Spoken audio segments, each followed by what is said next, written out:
আর কি। হ্যাঁ, সো সাদিয়া, সাদিয়া, সাদিয়া কোথায়? এই তোমরা আমার কথা শুনতে পাচ্ছ না? জি স্যার। হ্যাঁ, তো কথা বলো না কেন তোমরা? স্যার শোনা যায়। হ্যাঁ, তোমরা কথা বলো না কেন? হ্যালো। হ্যাঁ, সাইফুল, আমার নেটওয়ার্ক সমস্যা। সাইফুল,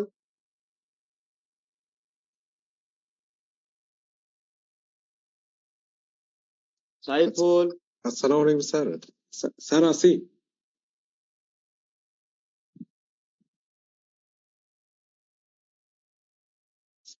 স্যার, শুনতে পারছেন?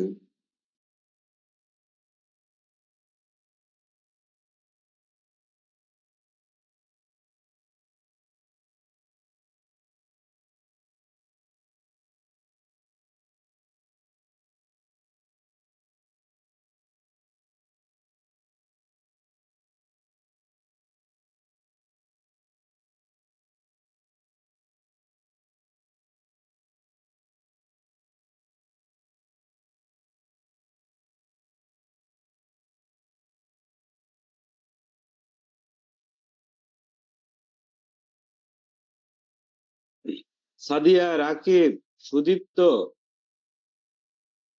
কই, ফারুক, ফাহমেদ, মিম কই, এরা কই, তোমরা সবাই কই?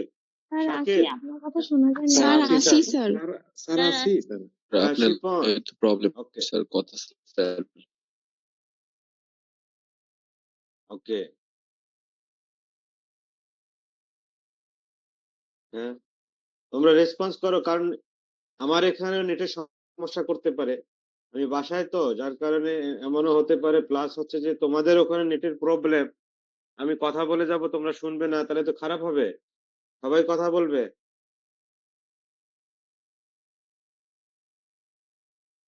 জুনায়েদ কই, অভিক কই? জি স্যার। শিপন, শাকিল, সাইফুল কই তোমরা?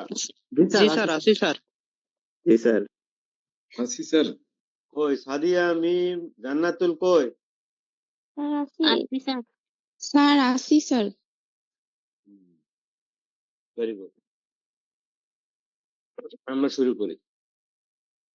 সো গ্রেডিং অফ চিক, বাচ্চা আমাদের হ্যাচারিতে হলো, আমাদের এইগুলোকে গ্রেডিং করতে হবে, A grade, B grade, C grade, like this. হ্যাঁ,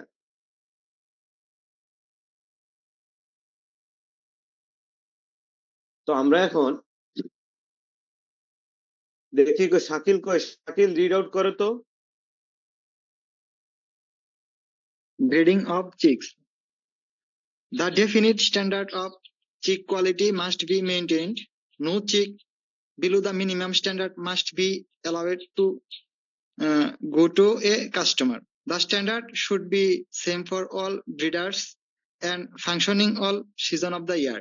ওকে, very good, very good. Shakil, তুমি আমাকে বলো তো, এই যে এই টিআইসি সেন্টেন্সের শুরুতে আমরা আসলে দি আর দা, আমরা এক একজন এক একটা কথা বলি। হ্যাঁ, এই সাদিয়া, মিম, জান্নাতুল, শাকিল, তারপরে হচ্ছে শিপন, তোমরা আমাকে বলো দি দা এটা কি একই জিনিস কিনা? না স্যার। কি বলো তো দেখি, আমাকে একটু শেখাও।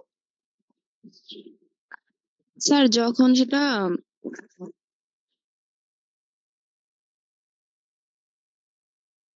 বলো। স্যার দি যখন কনসোনেন্টের আগে বসে তখন সেটা তা উচ্চারণ হয়, আর যখন ভাওয়েলের আগে বসে তখন সেটা দি উচ্চারণ হয়। ভাওয়েলের আগে বসলে, ভাওয়েলের আগে বসলে কি হয়? দি উচ্চারণ। দি। আচ্ছা, যাই হোক, এটা একটা এই ধরনের কিছু আছে কিনা সেন্টেন্সের শুরুতে হলে আমরা এটাকে দি বলতে পারি, বা মাঝখানে যদি কোনো ওয়ার্ডের, সেন্টেন্সের মাঝখানে কোনো ওয়ার্ডের আগে যদি থাকে তখন সেটা দি, দি বা দা দুটোই বলা যেতে পারে। এই ধরনের কিছু আছে কিনা? তো তুমি যেটা বলছো ভাওয়েল কনসোনেন্ট, কনসোনেন্টের আগে হলে দি দা নাকি? কে বললো কনসোনেন্টের আগে হলে দা, রাইট? স্যার আমি বললাম। হ্যাঁ, মিম। মিম, কনসোনেন্টের আগে হলে যেমন দি একটা কনসোনেন্ট, এর আগে হলে দা হবে, তাই তো? তোমার মতে, তাই রাইট? জি স্যার। ওকে, ভেরি জি গুড, স্যার। Very good. তো আমরা এটা দেখবো আর কি। হ্যাঁ, এটা একটু দেখো, মিম আমাদেরকে শেখালো, মিমেরটা রাইট কি রং। হ্যাঁ, এটা একটু স্টাডি করে দেখতে হবে আমাদের। Very good. সো আমার কি স্ক্রিন দেখা যাচ্ছে তো না সবাই? স্যার ওয়ার্ড ফাইল দেখা যাচ্ছে স্যার। হ্যাঁ, ওয়ার্ড ফাইলেই তো দেখা যাবে। তোমরা একটু কথা বলো বাবা, কারণ হচ্ছে যে আমি বাসায় আছি। হ্যাঁ, তোমাদের কথা না বললে হবে না তো। হ্যাঁ, এনিওয়ে আমরা জি এখন স্যার, দেখা যাচ্ছে sir. Standard quality chick possesses the following characteristics. কোনো ডিফরমিটিস থাকা যাবে না। হ্যাঁ, নেভেলটা একটু, এর আগে আমরা তোমাদেরকে একটু বলছি আর কি। নেভেলটা হচ্ছে যে আনহেলড, নো আনহেলড নেভেল থাকা যাবে না। অ্যাটলিস্ট মিনিমাম ওয়েট হবে। ডিমের ওজন যদি 100 গ্রাম হয় তাহলে লিখে নাও এইগুলো, এই ইনফরমেশন গুলো লিখে নাও। যারা শুনতেছো তোমরা, একই তোমাদের টিচার স্বল্পতা, টিচার নেই, তারপরে অনলাইনে ক্লাস করছো, ইন্টারনেটের প্রবলেম, ঠিক আছে? হ্যাঁ, তো তোমাদের অনেক কিছু লেকিংস থাকতেছে। হ্যাঁ, যারা অ্যাটলিস্ট যতটুকু জানছো, প্লিজ তোমরা খাতায় লিখে নাও। নিজের সঙ্গে ফাঁকিবাজি করো না। হ্যাঁ, নিজের সঙ্গে প্রতারণা করো না। ঠিক আছে? তোমাদেরকে বলা হয়েছিল যে আমি ভিডিও কলে কথা বলবো, সরি ক্লাস নিব, বাট তোমরা কেউই কোনো কিছু ইয়া করতেছো না আর কি। এখন তো তোমরা সবাই হলে এসো, am I right Saiful? Saiful কই? জি স্যার, আমরা সবাই হলে। তোমরা সবাই হলে এসছো, ঠিক আছে? হ্যাঁ, ভিডিও কলে ক্লাস হবে নেক্সট ক্লাস থেকে। ক্লাস হলে পরে তাহলে তোমাদের এই প্রবলেম গুলো থাকবে না। অনেকে তোমরা ক্লাসরুমে ঢুকে কোথায় কিছু করতেছো নাকি ঘুমাচ্ছ আমি জানি না। তো যতটুকু ইনফরমেশন জানো ততটুকু ইনফরমেশন লিখে নিতে হবে। মাঝে মাঝে নেটওয়ার্কের সমস্যা হচ্ছে, অনেক সময় কেটে যাচ্ছে, শোনা না গেলে আমাকে কল দিবে। আচ্ছা, তো কল তো সবাই দিতে পারবে না। শোনা যাচ্ছে সাদিয়া? হ্যাঁ স্যার, শোনা যায়। মিনিমাম ওয়েট হবে। ডিমের ওজন যদি 100 গ্রাম হয়, ঠিক আছে, তাহলে বাচ্চার ওজন হচ্ছে 60 থেকে 65 গ্রাম হবে। হ্যাঁ, ডিমের ওজনের। No dehydrated down colour must be representative the breed colour. Down colour কোনটা? Down feather. বাচ্চার যে পালকটা থাকে সেটা তো কি ওর মানে প্রাপ্তবয়স্ক পালক না। এটা কি তুলার মতো, মখমলের মতো দেখতে দেখা যায়। এটাকে বলা হয় ডাউন ফেদার। এই ডাউন ফেদারের কালারটা দিয়েই বোঝা যাবে breed character. Stand up well, খুব তাড়াতাড়ি দাঁড়াতে পারবে, লাইভলি হতে পারবে, ইউনিফর্ম অ্যাপিয়ারেন্স হতে হবে, কোনো ডিজিজ থাকা যাবে না। আচ্ছা, এরপরের টপিকটা কি?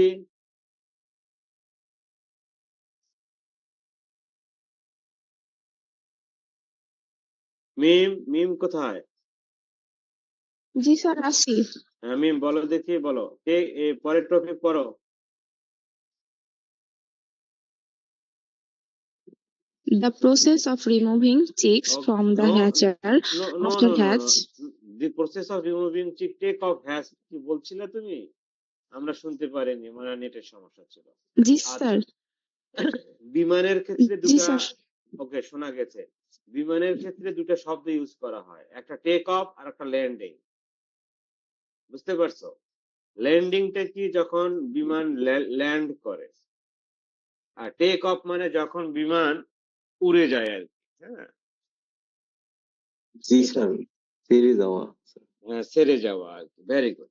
এই বাচ্চাও আমরা ইনকিউবেটর থেকে যখন আমরা বের করে নিয়ে আসবো, বাচ্চা যখন ইনকিউবেটর থেকে বের হয়ে হ্যাচারি থেকে কাস্টমারের কাছে চলে যাবে, উড়ে যাবে, তখন সেটাকে বলা হয় take off hatch. The process of removing chick from the hatcher after hatch is often called take off hatch. এটার আরেকটা নাম আছে পুলিং আউট অফ হ্যাশ।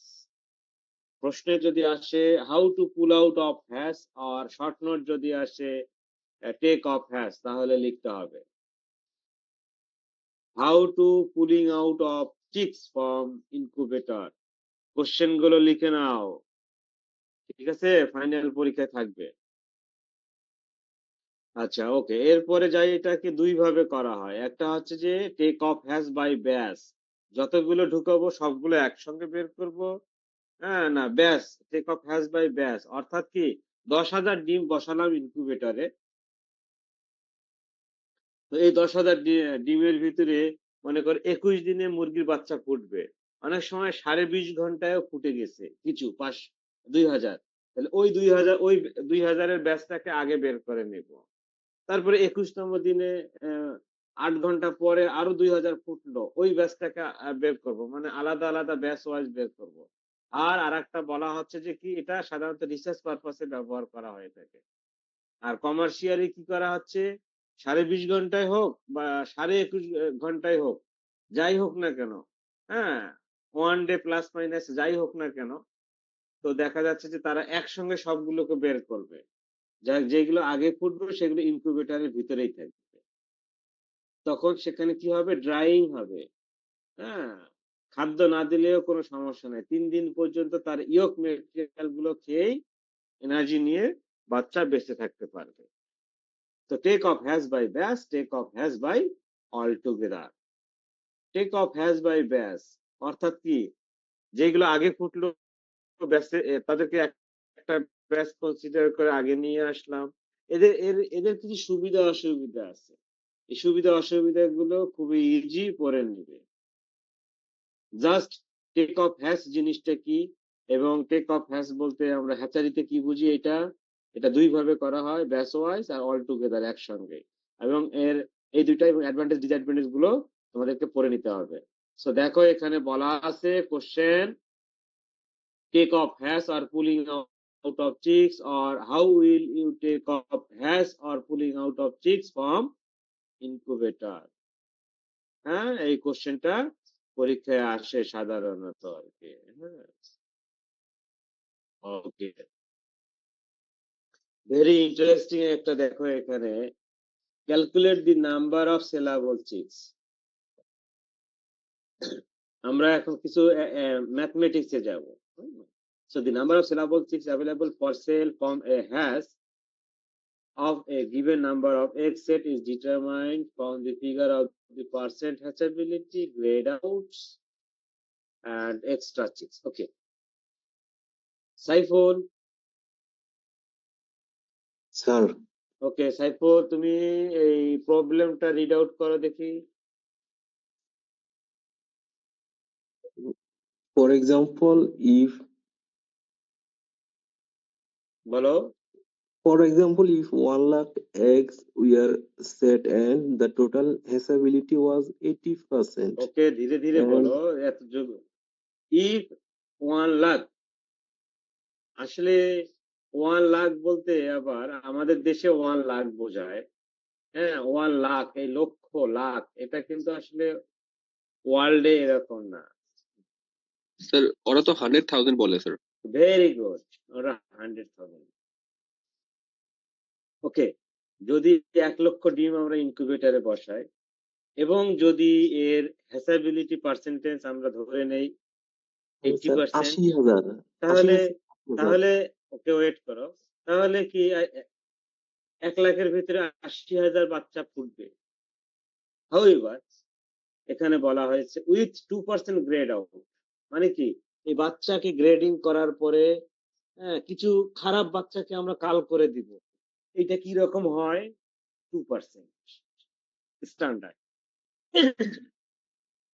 তারপরে বাচ্চা যখন আমরা খামারিকে বা কাস্টমারকে আমরা যখন প্যাকেট করে সেল করব, তখন 2% এক্সট্রা দেয়া হয়। 100 বিক্রি করলে 102টা দেয়া হয়, অর্থাৎ 50টা বাচ্চার একটা যদি প্যাকেট করি আমরা, তাহলে 51টা দেয়া হয়, এরকম আর কি। তাহলে আমাদের কতগুলো বাচ্চা সেল করতে হবে, মনে করো যে 80,000 বাচ্চা ফুটলো, আবার এর থেকে 2% বাদ দিলাম, কাল করলাম, আবার কি হলো 2% বিক্রির সময় বেশি করে দিতে হচ্ছে, তাহলে কতগুলো বাচ্চা আমাদের সেল করতে হবে এটা আমরা দেখব। Step 1, calculate the number of chicks has and subtract the number of grayed out, that is if 2% then subtract 2% from the total number of hens, অর্থাৎ as 1 lakh excess 80,000 chicks has মানে hatchability 80%, 1,600 subtract 2% grayed out, অর্থাৎ এই 80,000 থেকে 1600 বাদ দিতে হবে কারণ 2% grade out বাদ গেল, তাহলে 78,400 চিক থাকলো গ্রেডিং এর পরে। স্টেপ 2 তে আমরা কি করব দেখো, এখানে বলা হয়েছে যে কি ফর এভরি 100 চিক সোল্ড, অর্থাৎ 100টা বাচ্চা বিক্রি করতে গেলে কটা আমাদের শিপ করতে হবে? শিপন, শাকিল,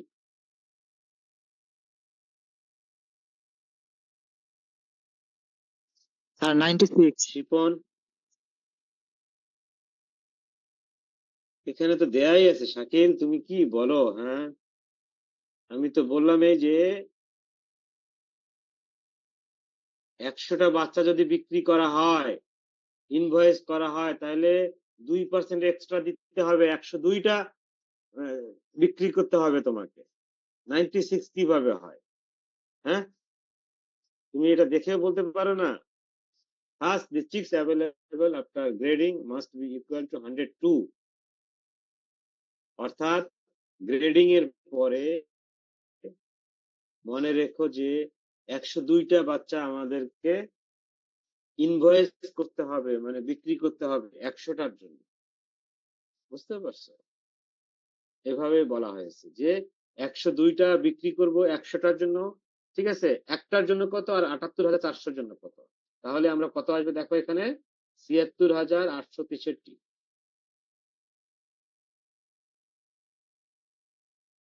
এই বাচ্চাটা আমাদের বিক্রি করতে হবে। এটা কিভাবে আসলো এখানে দেয়া আছে দেখো।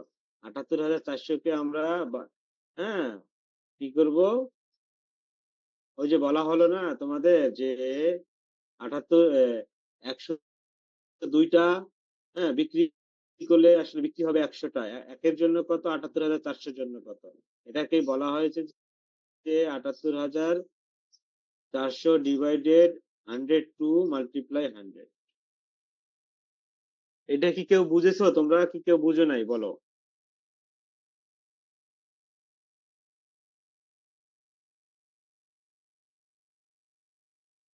সাইফুল,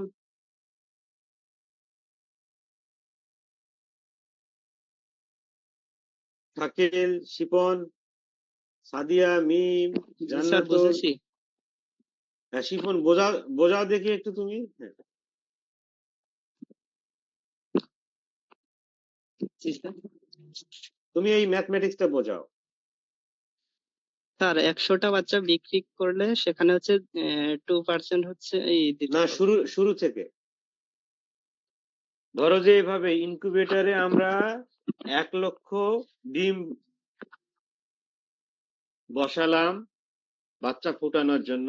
যদি হ্যাসাবিলিটি 80% হয় তাহলে কতগুলো বাচ্চা পাবো শিপন? স্যার, 80টা। 80,000। 80,000।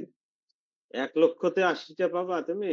হ্যাঁ, যদি দেখো আমি আবারও গল্প করে বলি, ইনকিউবেটর একটা মেশিন, এখানে 1 লক্ষ ডিম আমরা বসালাম বাচ্চা ফুটানোর জন্য। যদি আমরা জানি যে হ্যাসাবিলিটি 80%, তাহলে কতগুলো বাচ্চা ফুটবে? 80,000। 80,000। এই 80,000 বাচ্চার ভিতরে আমরা গ্রেডিং করব, এ বি সি গ্রেড করব, বিভিন্ন গ্রেডে করব। তখন দেখা গেল যে 2% খুবই খারাপ, এই 2% কে আমরা বাদ দিব। তাহলে 80,000 থেকে 2% বাদ দিলে কত থাকে? 78,400। এখন আমাদেরকে সবসময় মনে রাখবে বাচ্চা ডেলিভারি দেওয়ার সময় 2% অতিরিক্ত দেয়া হয়, অর্থাৎ 200টা 102টা বাচ্চা যদি আমরা শিফট করি তাহলে আমাদেরকে 100টার দাম নিতে হবে। ওই এক্সট্রা দুইটার দাম নেওয়া যাবে না। তাহলে এখানে বলা হয়েছে যে 102টা ইনভয়েস করলে সোল হবে 100টা, একের জন্য কত, আর এই 80,000 থেকে 1600 বাদ দিয়ে 78,400, ঠিক আছে? হ্যাঁ, এইটা জন্য কত হবে দেখো, করো দেখি, এটা এই ক্যালকুলেশনটা করো দেখি তোমরা একটু খাতায় দেখি।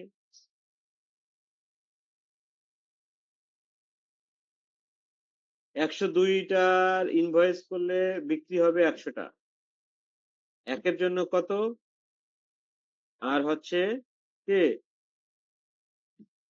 78,400 জন্য কত, এটা আর কি।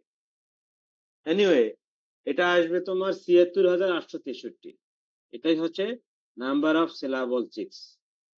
তো এই ম্যাথমেটিক্সটা পরীক্ষায় আসবে তোমার।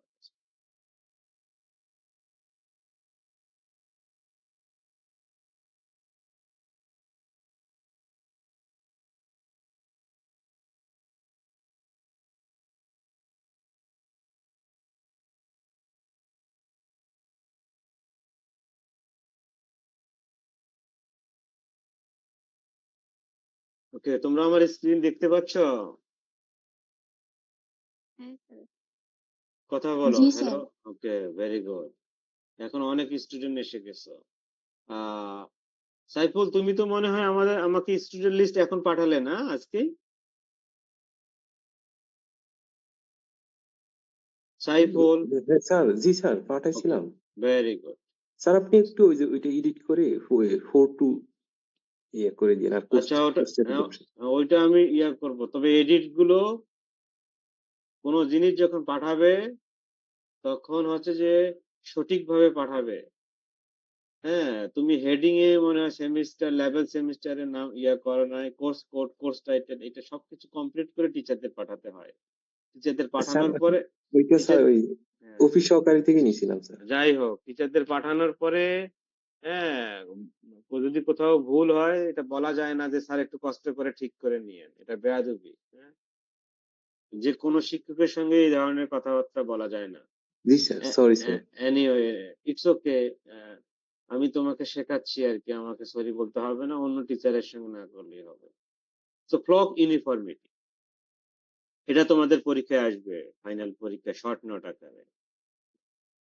তো ফ্লক ইউনিফর্মিটি কি জিনিস দেখো, the percentage of birds having a body weight between 10% above or below the percentage of target body weight is called flock uniformity.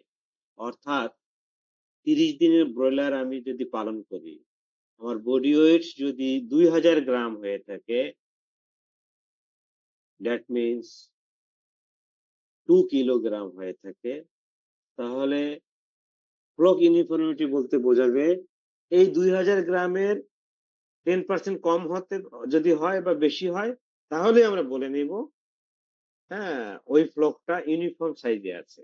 অর্থাৎ একটা ফ্লকে যদি 500 বার্ড থাকে, র্যান্ডমলি 10টা বার্ডকে আমরা সিলেক্ট করে দেখব 30 দিন পরে, তাদের এভারেজ বডি ওয়েট যদি ওই 2 কেজির প্লাস মাইনাস কম বেশি হয়ে থাকে, তাহলে ধরে নিব যে না, কোনোটা 2000 গ্রাম হবে, কোনোটা 1980 গ্রাম হবে, কোনোটা 2020 গ্রাম হবে, এর ভিতরেই যদি হয়ে থাকে তাহলে বুঝবো যে এটা ইউনিফর্ম সাইজে আছে, মানে তাদের সকলের বডি ওয়েট অলমোস্ট সমান।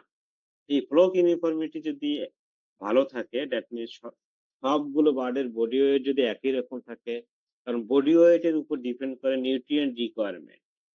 একই বডি ওয়েট থাকলে তাদের ম্যানেজমেন্ট করা, রেয়ারিং করা, ফিডিং করানো খুব সহজ হয়। আবার কোনোগুলো ওয়েট বেশি, কোনোগুলোর কম, কম যেগুলো ওয়েট সেগুলো তো দুর্বল, তাদের উপর আবার সবলরা অত্যাচার করে, সোশ্যাল ডমিনেন্স করে, পেকিং অর্ডার করে, পোল্ট্রি ভাইসেস, কানিবালিজম করে। এই কারণে ফ্লক ইউনিফর্মিটিটা পোল্ট্রি ম্যানেজমেন্টে খুবই গুরুত্বপূর্ণ। Objectives of maintaining flock uniformity, লেয়ারের ক্ষেত্রে কি এগ প্রোডাকশনটা হাই হবে, কন্টিনিউয়াস এগ প্রোডাকশন হবে, এফসিআর ইমপ্রুভ হবে। এফসিআর কি জিনিস? Sir feed conversion ratio. Feed conversion ratio, অনেকে বলে ফিড কনভার্সেশন রেশিও, আসলে ভুল, ফিড কনভার্সন রেশিও। তারপর ডিজিজ হবে না, মর্টালিটি কমে যাবে। হ্যাঁ, তারপর বডি ওয়েট একই রকম হলে ভ্যাকসিনেশনটা ইফেক্টিভ হয়, মেডিকেশন ইফেক্টিভ হবে। হুম, এই জন্যই আর কি ইউনিফর্মিটি গুরুত্বপূর্ণ। কিভাবে ইউনিফর্মিটি মেজারমেন্ট করা হয়, দেখো ফর্মুলা আছে। Uniformity equals number of birds within plus minus 10% of the target body weight divided total number of birds weight. ওই যে বলা হয়েছে এভারেজ করতে হবে আর কি। তোমার তারপরে হচ্ছে মাল্টিপ্লাই বাই 100। দেখো total number of birds weight 100, birds within plus minus 10 82, so flock uniformity হবে 82%। ক্লক ইউনিফর্মিটি দেখো স্কোরিং একটা করতে হয়। আমার কথা শুনতে পাচ্ছ, শীট দেখতে পাচ্ছ? হ্যাঁ স্যার। আচ্ছা, ওকে।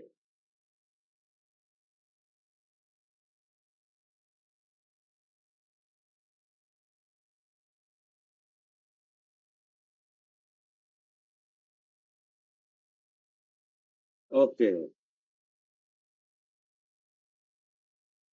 তো স্কোরিং অফ ইউনিফর্মিটি আমরা দেখি। একটু একটু তোমরা হোল্ড করো তো।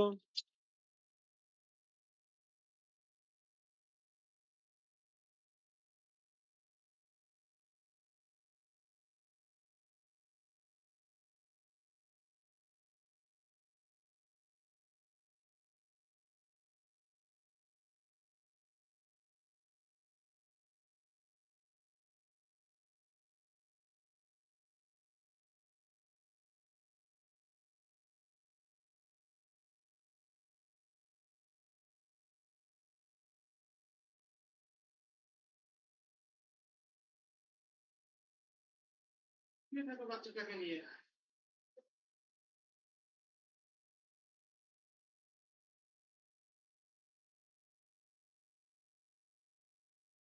হ্যাঁ, হ্যালো হ্যালো, শুনতে পাচ্ছ? জি স্যার। হ্যাঁ, ওকে। Hello hello. জি স্যার স্যার, শোনা যায়। স্যার। আচ্ছা, okay. Scoring of uniformity. Uniformity 90% আর অ্যাবভ হলে এক্সিলেন্ট হয়। হ্যাঁ, 80% অ্যাবভ বাট বিলো 90% এটা গুড। 70% অ্যাবভ 80% বিলো, অর্থাৎ 70 থেকে 80% ফেয়ার। হ্যাঁ, আর হচ্ছে যে এখানে 66 থেকে 70% হলে পোর। এই ধরনের স্কোরিং। হুম, সো আমরা এখন দেখি এখানে পোর ইউনিফর্মিটি যদি হয়, মানে ওই যে একটা ফ্লোকের বার্ডের বডি ওয়েট বিভিন্ন ধরনের হয়, ইউনিফর্ম সাইজে যদি না থাকে, এর কারণ কি?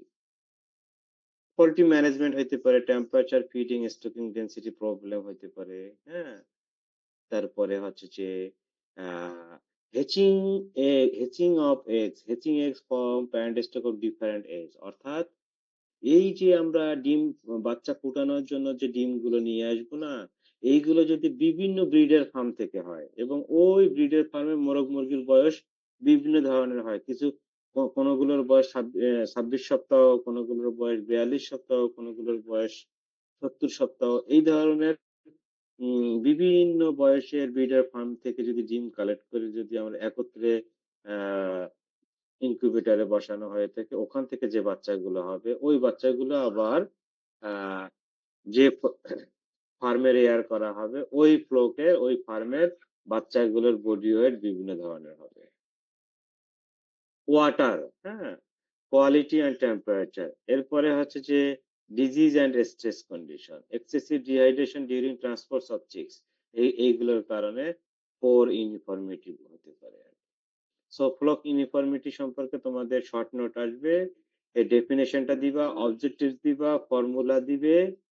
হুম, আর হচ্ছে যে পোর ইউনিফর্মিটি রেজাল্টস, হ্যাঁ, এইগুলো ভালো করে দিবে, বা মাঝখানে এগুলো দিতে হবে না, সংক্ষেপে আর কি।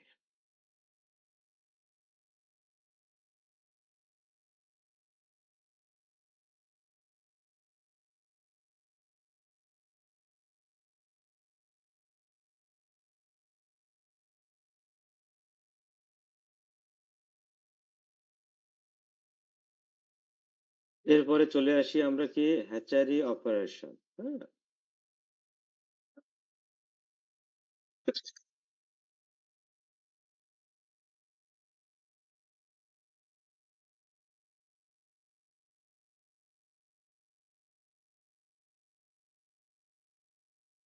জুনায়েদ সবুজ কই, জান্নাতুল মঞ্জুমা কোথায় দেখি, অনন্যা, জি স্যার। স্যার জি স্যার। ওকে, তোমরা রেডি থাকো, তোমাদেরকে আমি কোশ্চেন করবো।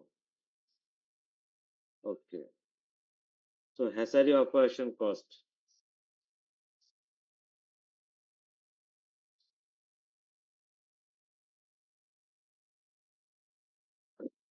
তো আমরা দেখি আর কি যে হ্যাচারি অপারেশনের ক্ষেত্রে কি কি আছে। The operation of a chick hatchery involves দি,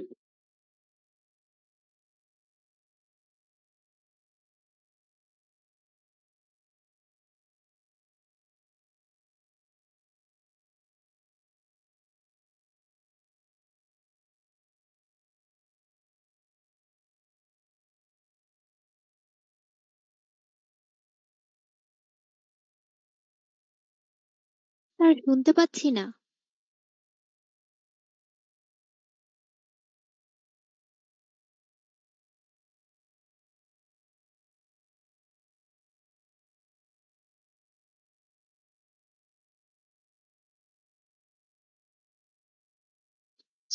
আর শোনা যাচ্ছে না।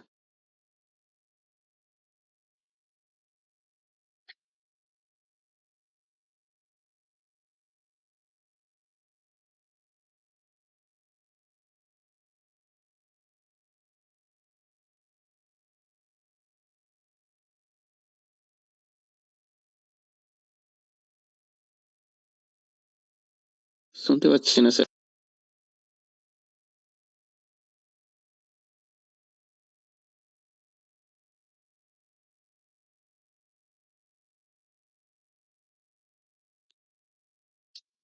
স্যারের তো মাইকই অফ। হ্যাঁ হ্যালো, না না না না, হ্যালো, তোমরা শুনো, হ্যালো, শুনতে জি স্যার পাচ্ছ? শুনতে পাচ্ছি। একটু 5 মিনিট একটু ব্রেক দেই আর কি। হ্যাঁ, একটু তোমরা, আমাদের জি লেজার স্যার, জি টাইম স্যার। এটা আর কি, ব্রেক টাইম। হ্যাঁ, একটু ওয়েট করো, 5 মিনিট। Okay sir.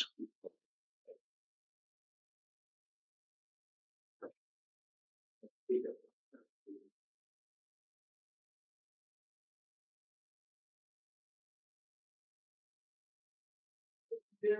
গরম পানিতে দিলাম, সব কিছু ওকে করা।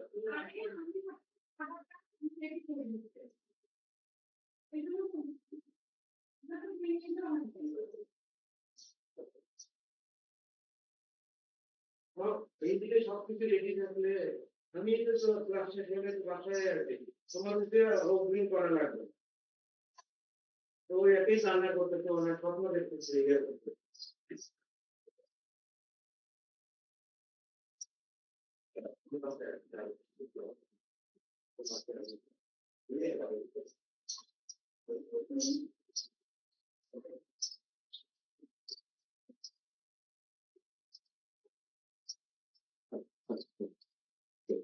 আসছি ভাইয়াদের রাস্তাতে দেখতেছো এখানে, হ্যাঁ, বই পড়াচ্ছি ওদেরকে। তুমি বড় হলে তোমাকে ল্যাপটপ কিনে দেবো। আচ্ছা ঠিক আছে। হুম, শীতের পাখি চালাতে পারি। আমি যাতে করে ভাত নিয়ে যাই।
বলো শান্ত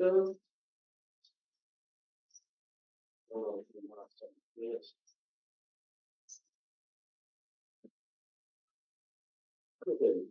আসো, দেখি আপুদেরকে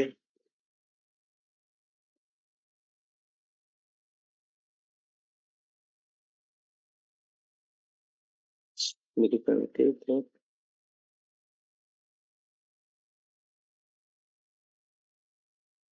এই তোমরা আসো। হ্যালো। জি স্যার। ওকে। এই দেখি এই তোমরা কয়েকজন ভিডিও কলে আসো তো।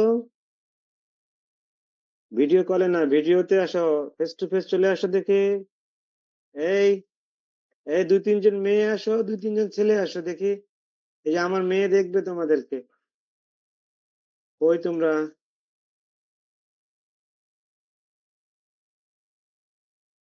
কোথায়?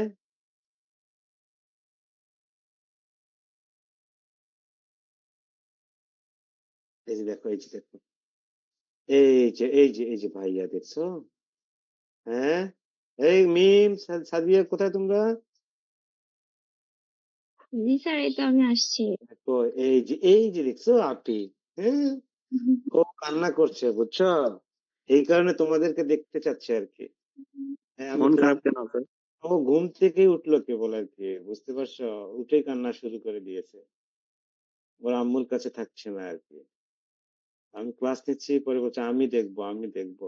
এই দেখছো, ভাইয়া আপি, অনেক ভাইয়া আপি। হ্যাঁ। ওকে, তুমি এখন একটু আম্মুর কাছে যাও, আমি ক্লাস নেই। হ্যাঁ বাবা, যাও। ওকে, ওকে, চলো, আসো, চাপে, চলো। হ্যাঁ, আমি ক্লাস নেই, তুমি দেখো। হ্যাঁ, নিবো, কথা বলবো। আচ্ছা, আম্মু আসলেই তোমাকে দিচ্ছি আর কি। হ্যাঁ? একটু ওয়েট করো তোমরা। হ্যাঁ।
হ্যালো, শোনা যাচ্ছে? জি স্যার, শোনা যাচ্ছে। Okay. Sorry, sorry, I am really sorry, because হচ্ছে যে আসলে বাসায় ক্লাস নিচ্ছি তো। হ্যাঁ, তো দেখা যাচ্ছে ইটস যে ওকে উঠে। স্যার। হ্যাঁ, হ্যাঁ, আমার বেবিটা আসলে, ওর বয়স 30 মাস। আসলে ওকে বাংলাদেশে অ্যাডাপ্ট করা না খুব টাফ হচ্ছে আমাদের আর কি। ও সাউথ কোরিয়া হয়েছে আর কি, ওখানে ছিল আর কি। তো বাংলাদেশে আসার পরে আমাদের বিভিন্ন এনভায়রনমেন্টে প্রায় স্যুট করে না আর কি। এনিওয়ে, সো এখানে বলা আছে হ্যাচারি অপারেশন। হ্যাচারি অপারেশনে অনেকগুলো স্টেপ আছে। হ্যাঁ, আমরা দেখি একটু। প্রথমে আমরা কি করব, সিকিউরিং হ্যাচিং এগ মানে কি, বিভিন্ন সোর্স থেকে হ্যাচিং এগটা স্যার আমরা, স্লাইড দেখতে পাচ্ছি না। ও স্লাইড দেখা যাচ্ছে না, মেবি শেয়ারিংটা আবার দিতে হবে আর কি। হ্যাঁ, এখন যাচ্ছে না? জি স্যার দেখা যাচ্ছে। ওকে ওকে। সো সিকিউরিং হ্যাচিং এগ আর কি। এরপরে আমরা এগটাকে আমরা কালেক্ট করব আর কি। এবারে মনে হয় তোমাদের দুই লেভেলে, আমি তো লেভেল 2 তে প্র্যাকটিক্যালও করছি, তাই তো। এবার মনে হয় যেতে হবে আর কি। হ্যাঁ, গোপালগঞ্জ। এর আগে অনেক বহুবার যেতে বলেছিল আর কি তোমাদের চেয়ারম্যান ম্যাম, বাট হচ্ছে আমার বেবি ছোটর কারণে যেতে পারেনি। দেখি সামনে হয়তো বা বেবি সহ চলে যাবো আর কি, সবাই মিলে আর কি। তোমাদের পরীক্ষা মনে হয় প্র্যাকটিক্যালে ওদের, কিংবা প্রশ্নপত্র মডারেশন এরকম কিছু থাকে আর কি। এনিওয়ে আর কি। তো আমরা এই হ্যাচিং এগটাকে প্রথমে কালেক্ট করব।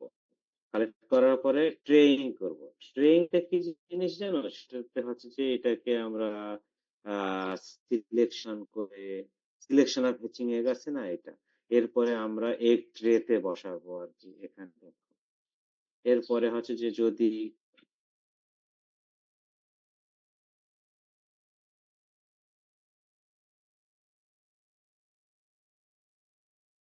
এর বয়স বেশি হওয়া যাবে না, কোল্ড স্টোরেজ, হ্যাঁ এটা। পরে হচ্ছে যে ইনকিউবেটরে সেট করার আগে ডিমটাকে একটু আগে প্রি হিটিং করে নিতে হয়। হ্যাঁ, warm egg prior to setting. এরপরে হ্যাঁ, ইনকিউবেটরে ডিমগুলো লোড করে দিতে হয়, এটাকে বলা হয় লোডিং। হুম। তারপরে ইনকিউবেটরে যখন তুমি ডিম সেট করলা, চিকেনের ইনকিউবেশন পিরিয়ড হচ্ছে 21 দিন।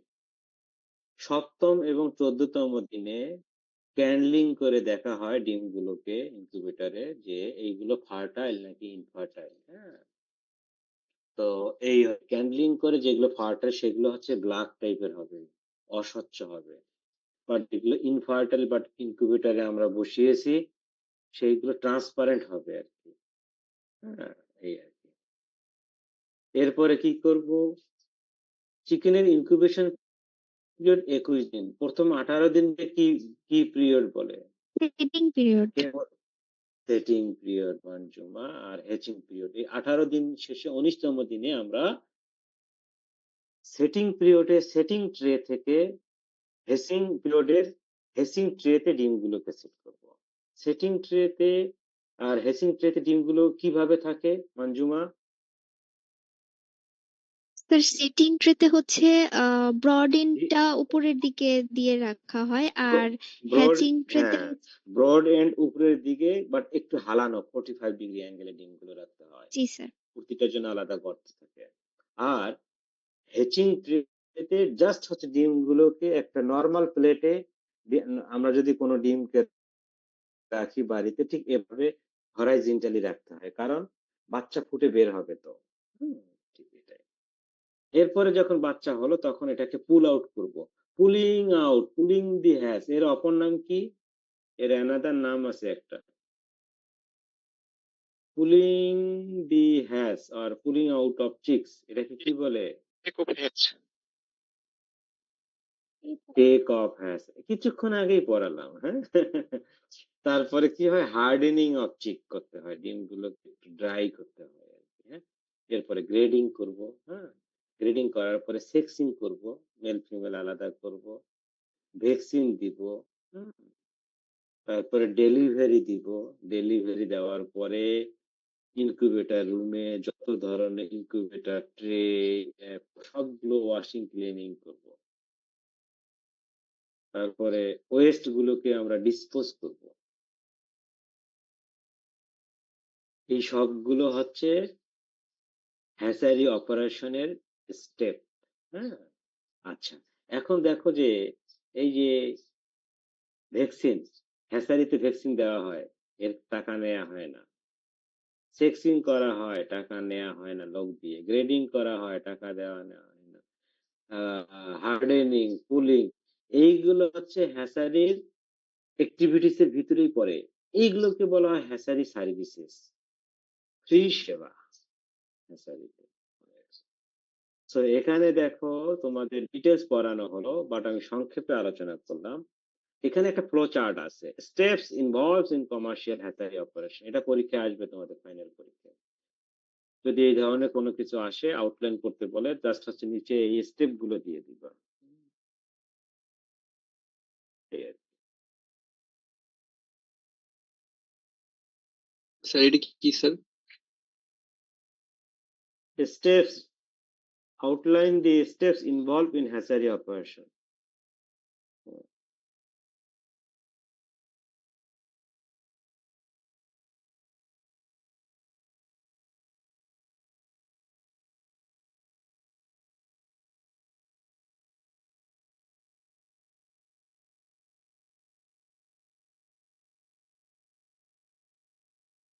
এটা লাগবে।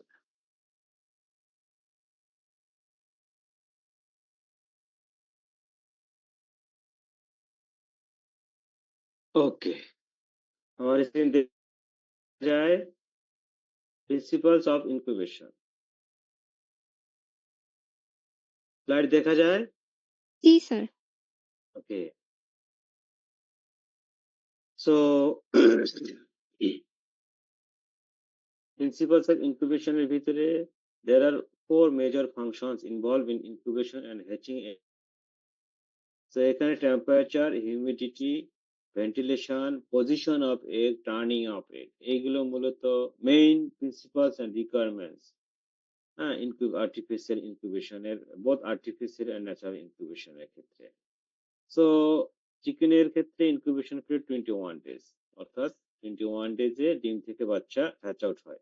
তো এখানে টেম্পারেচার কেমন লাগে, প্রথম 18 দিনে কেমন লাগে, লাস্ট 3 দিনে কেমন লাগে, সেটিং পিরিয়ড এবং হেসিং পিরিয়ডে কিরকম টেম্পারেচার লাগে এখানে দেয়া আছে আর কি। 99.5 থেকে 99.75 ডিগ্রি ফারেনহাইট সেটিং পিরিয়ডে লাগে, আর হেচিং পিরিয়ডের টেম্পারেচার কিছুটা কম লাগে, 98.5 degree Fahrenheit. So too high and too low temperature and humidity both are not good for incubation. So temperature and humidity এটা incubation condition কে এফেক্ট করে আর কি। সো হিউমিডিটির ক্ষেত্রেও তাই টু হাই এবং টু লো হিউমিডিটি কোনোটাই বাচ্চা ফুটানোর জন্য ভালো না। প্রথম 18 দিনে হিউমিডিটি লাগে 55 থেকে 60%, বাট শেষের দিকে দেখো টেম্পারেচার কম লাগে হেসিং পিরিয়ডে, বাট হিউমিডিটিটা বেশি লাগে 65 থেকে 75%। হ্যাঁ, ভেন্টিলেশন আমরা জানি বাতাসে অক্সিজেনের পরিমাণ কত থাকে নরমালি 21% লাইক দিস। হ্যাঁ, দেখো এখানে বলা হয়েছে for every 1% drop of oxygen, যদি বাতাসে অক্সিজেনের পরিমাণ 1% কমে যায় তাহলে 5% হ্যাসাবিলিটি কমে যাবে। বুঝতে পারছো? সো ভেন্টিলেশন একটা গুরুত্বপূর্ণ ফ্যাক্টর। এরপরে হচ্ছে যে মঞ্জুমা কিছুক্ষণ আগে বললো position of egg. Artificially incubating egg should be held with their large end up, অর্থাৎ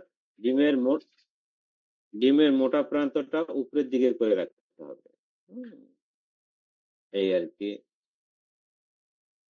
এভাবে 45 ডিগ্রি অ্যাঙ্গেলে সেট করতে হয় সাধারণত। এখানে বলা হয়েছে দেখো, মঞ্জুমা তুমি রিড আউট করো তো এটা দেখি। মঞ্জুমা, জি স্যার। আন্ডারলাইন মার্কটা আর কি, highlighting.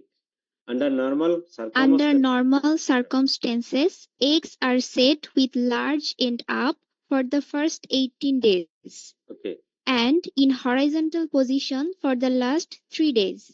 okay, that means hatching period A horizontal position এ ডিম রাখতে হয়, আর সেটিং পিরিয়ডে প্রথম 18 দিনে মোটা প্রান্ত উপরের দিকে 45 ডিগ্রি অ্যাঙ্গেলে রাখতে হয়, মনে রেখে। সো টার্নিং, এরপরে কি ডিমগুলোকে টার্নিং করতে হয়। হ্যাঁ, এটা আর কি আমরা দেখি টার্নিং সাধারণত একটা নির্দিষ্ট সময় অন্তর অন্তর করতে হয়, 4 ঘন্টা পর পর, 6 ঘন্টা পর পর, 8 ঘন্টা পর পর, এরকম করে আর কি। হ্যাঁ, টার্নিং করতে হয় আর কি।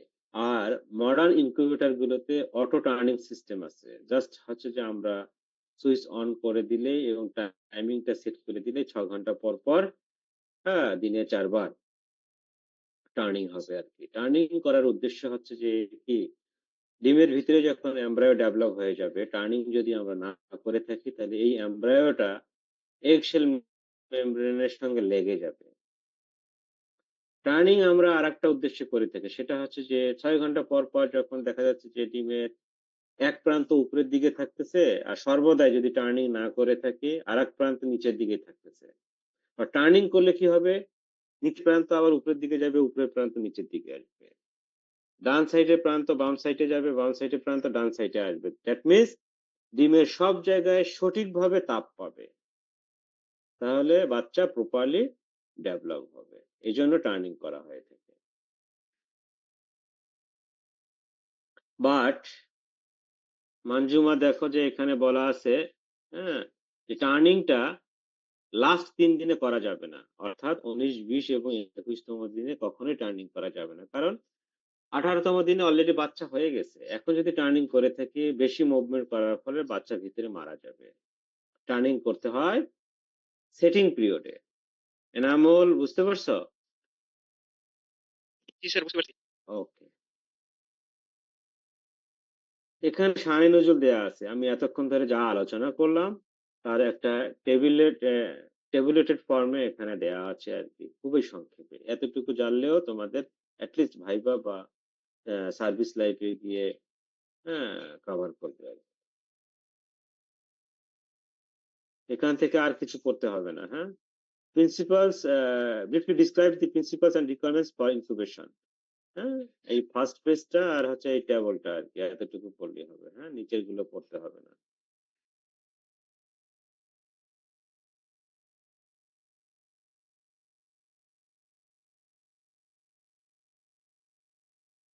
বোঝা গেছে? জি স্যার। ওকে, আমরা আজকে এই এতক্ষণ ধরে যা আলোচনা করলাম এর মধ্য দিয়েই আমরা ব্রিডার ফার্মার হ্যাচারি ম্যানেজমেন্টের হ্যাচারি পোর্শনটুকু আমরা শেষ করলাম। দ্যাট মিনস 50% আমরা ক্লাস অলরেডি শেষ করে ফেলছি। 50% বলা চলবে না, 60% আমরা বলতে পারি। আর 40% আমাদের রিমাইনিং রয়েছে, যেটা কিনা ব্রিডার ফার্মের অংশ আর কি। সো আমরা নেক্সট ক্লাসে ব্রিডার ফার্ম আমরা আলোচনা করবো আর কি। তোমাদের মেবি লেভেল 4 সেমিস্টার 2 শুধু থিওরির কোর্স টিচার, আমি প্র্যাকটিক্যাল না। সো হোপফুলি আসলে আমরা এখন নেক্সট ক্লাসে ব্রিডার ফার্ম নিয়ে আলোচনা করবো আর কি। ব্রিডার ফার্মে আমার অলমোস্ট আমাদের কয়টা ক্লাস হলো আজকে? তোমাদের 5টা ক্লাস হলো নাকি টোটাল? সাইফুল? জি স্যার, 5টা। 5টা ক্লাসে মিন্স 2 ঘন্টা করে যদি হয় বা 1.5 ঘন্টা করে যদি হয়, 10 ঘন্টা, 8 ঘন্টা, 9 ঘন্টা আমরা লেগেছে। দ্যাট মিনস 9টা ক্লাস লাগলো আমাদের হ্যাচারি শেষ করতে। আর হচ্ছে যে 6টা ক্লাস লাগবে, 6 ঘন্টার 6টা ক্লাস লাগবে ব্রিডার ফার্ম শেষ করতে। দ্যাট মিনস আর আমাদের 3টা ক্লাস লাগবে। সো আজকে আমি এখন আর ক্লাস নিব না, আমি বাসায় আছি, একটু প্রবলেমে। সো আজকে আমরা আরো 1 ঘন্টা কন্টিনিউ করতে পারতাম। তো এটা ক্লাস যারা এই 1 ঘন্টা এবং হচ্ছে বিকেলের দিকে ক্লাস নেই। হ্যাঁ, বিকেলে আমি ফ্রি হয়ে যাব। বিকেলে তোমাদের কটা থেকে ক্লাস বলা আছে? 4:30 থেকে না 5টা থেকে? স্যার 4:30 থেকে। 4:30 থেকে 6টা পর্যন্ত ক্লাস নেব। ওই সময় আমি ফ্রি থাকবো ইনশাআল্লাহ আর কি। হ্যাঁ, ব্রিডার ফার্ম শুরু করব। সকলে ভালো থেকো এবং কষ্ট করে ক্লাসে আসো আর কি, সকালবেলা ঘুম বা বেথিরিতে আর কি। ঠিক আছে, ভালো থেকো। স্যার, স্যার একটু ওয়েট। হ্যাঁ, স্যার বলো। স্ক্রিনশট নিয়ে নি স্যার, প্রেজেন্টটা নিয়ে নি। ওকে ওকে ওকে। ক্লাসের স্ক্রিনশট লাগবে না, তোমার অ্যাটেন্ডেন্সের স্ক্রিনশট নাও, জাস্ট এতটুকুই। হ্যাঁ, ক্লাসে হয়তো ব্রিডার ফার্ম আমরা শুরু করব।